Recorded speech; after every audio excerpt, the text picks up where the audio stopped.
राजनीति में संयोग महत्वपूर्ण होते हैं। संयोग से वो हालात पैदा होते हैं जो भविष्य की तस्वीर दिखाते हैं। ऐसा ही संयोग राजस्थान की राजनीति में इस वक्त बनता दिख रहा है। असल में एक पुलिस अधिकारी की आत्महत्या से इस वक्त प्रदेश की कांग्रेस सरकार और उसकी विधायक पर सवाल उठ रहे हैं। सवाल कुछ उसी तरह के हैं जिनसे 2011 में राजस्थान की कांग्रेस सरकार और उसके नेताओं को जूझना पड़ा था।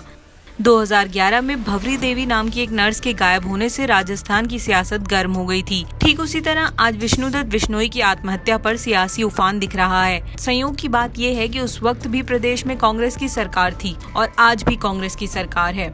आज की तरह ही अशोक गहलोत ही थे। विवादों में केंद्र में कांग्रेस नेता महिपाल मदेरणा और मलखान सिंह उसी तरह थे जैसे आज कृष्णा पुनिया पर उंगली उठ रही है। विष्णुदत्त बिश्नोई की आत्महत्या की खबर सामने आने के बाद न केवल सियासत गर्म है बल्कि सोशल मीडिया में आम लोगों की प्रतिक्रिया देखें तो ऐसा लगता है कि उन्हें भी इस पर यकीन नहीं हो रहा। ये राजस्थान के वो लोग हैं जिनके इलाके में अपने सेवा काल के दौरान बिश्नोई तैनात रहे थे। इन लोगों ने बिश्नोई के होने से अपराधियों में पैदा डर को देखा था। कहते हैं कि उनकी पोस्टिंग पब्लिक डिमांड पर होती थी। जब किसी इलाके में अपराध बेकाबू हो जाता तो बिश्नोई को वहाँ भेजा जाता था। राजस्थान की और भी बड़ी खबरें जानने के लिए हमारे चैनल को सब्सक्राइब जरूर करें।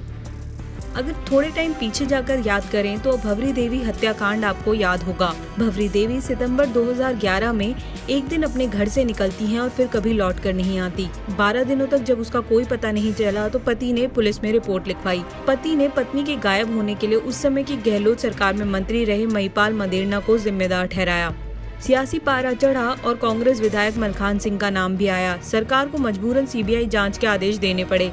जांच में सेक्स, सीडी और सियासत की जो परतें खुली वो हैरान करने वाली थी। सरकार के साथ साथ कांग्रेस नेताओं की साख डूब चुकी थी। 2013 के विधानसभा चुनाव के नतीजों में ये साफ दिखा। भवरी मामले में राजू नाम के एक व्यक्ति का नाम बार बार आ रहा था। गायब होने के करीब 126 दिन बाद पता चला कि भवरी की हत्या हो गई है और राजू नाम का एक व्यक्ति असल में राजस्थान का दुर्दांत अपराधी शहाबुद्दीन था। इसी तरह बिश्नोई की हत्याकांड मामले में लॉरेंस गैंग का नाम सामने आ रहा है। कहा जा रहा है कि बिश्नोई जिस मर्डर केस की तहकीकात में जुटे थे उसके तार इसी गैंग से जुड़े थे। इसी जांच के सिलसिले में वो आत्महत्या से पहले रात के 3 बजे थाने भी गए थे। इसी बीच राजगढ़ थाने में तैनात पुलिसकर्मियों ने बीकानेर रेंज के आईजी को एक पत्र लिखा है। इसमें सामूहिक रूप से अपना ट्रांसफर करने की गुहार लगाई है। उनका कहना है कि बिश्नोई के साथ जो कुछ हुआ उससे वो भयभीत हैं। पत्र में सादुलपुर की विधायक कृष्णा पुनिया और उनके कार्यकर्ताओं पर उच्च अधिकारियों से झूठी शिकायत पर पुलिसकर्मियों को प्रताड़ित करने का आरोप भी लगाया गया है। अब देखना ये है कि गहलोत सरकार और कांग्रेस विधायक आरोपों के कटघरे से बाहर निकल पाते हैं या फिर भवरी देवी मामले की तरह ही बिश्नोई सुसाइड केस में भी आखिरकार कांग्रेस की लुटिया डूबेगी ही।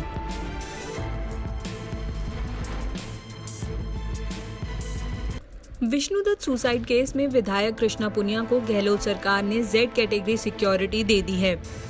वहीं अब इस आत्महत्या के मामले में लॉरेंस बिश्नोई गैंग का नाम भी सामने आ रहा है क्योंकि बिश्नोई जिस मर्डर केस की जांच कर रहे थे उसके तार इसी गैंग से जुड़े थे। लेकिन दूसरी तरफ खबर ये है कि कृष्णा पुनिया को सिक्योरिटी लॉरेंस बिश्नोई के डर की वजह से दी गई है। आपको बता दें कि लॉरेंस सलमान खान को भी खुली धमकी दे चुके हैं। आइए बताते हैं कि कौन है करोड़पति गैंगस्टर लॉरेंस बिश्नोई। राजस्थान की और भी बड़ी खबरें जानने के लिए हमारे चैनल को सब्सक्राइब जरूर करें। पिछले कुछ सालों में राजस्थान में लोगों के सामने डर का एक नया चेहरा उभरा जिसका नाम है लॉरेंस। चेहरे से मासूम सा दिखने वाला ये लड़का कोई 25-30 साल का है, लेकिन कारनामे ऐसे हैं कि सुनकर ही आप थरथरा जाएं। आइए आपको बताते हैं लॉरेंस के गैंगस्टर लॉरेंस बिश्नोई बनने के पीछे की वजह क्या रही। जैसा आप सोच रहे हैं वैसा बिल्कुल नहीं है। ये एक बिल्कुल फिल्मी कहानी की तरह है। इस कहानी में एक अल्लड़ उम्र में एक लड़का और एक लड़की मोहब्बत में बंध जाते हैं। प्यार परवान चढ़ता है और उधर दुनिया बेरहम हो जाती है। लॉरेंस के करीबियों की माने तो वो पहले ऐसा नहीं था। उसकी गर्लफ्रेंड के साथ वो अच्छे से दिन गुजार रहा था। लॉरेंस और उसकी गर्लफ्रेंड दोनों अबोहर के कॉन्वेंट स्कूल में 10वीं तक साथ पढ़े थे। यहीं से दोनों का प्यार परवान चढ़ा। बड़े होने पर आमतौर पे जहां बचपन का प्यार छूट जाता है, इन दोनों का प्यार और गहरा होता गया। चंडीगढ़ के डीएवी स्कूल से 12वीं तक की पढ़ाई भी दोनों ने साथ की। वर्ष 2008 में इसने सोपू की ओर से विश्वविद्यालय में छात्र संघ का चुनाव भी लड़ा जिसमें ये हार गया। लॉरेंस को जानने वाले बताते हैं कि दूसरे पक्ष ने उसकी गर्लफ्रेंड को जिंदा आग के हवाले कर दिया और इसे हादसे का रूप दे दिया। इसी केस के बाद लॉरेंस ने अपराध की दुनिया में कदम रखा। इसके बाद कई जगह अपराध किए।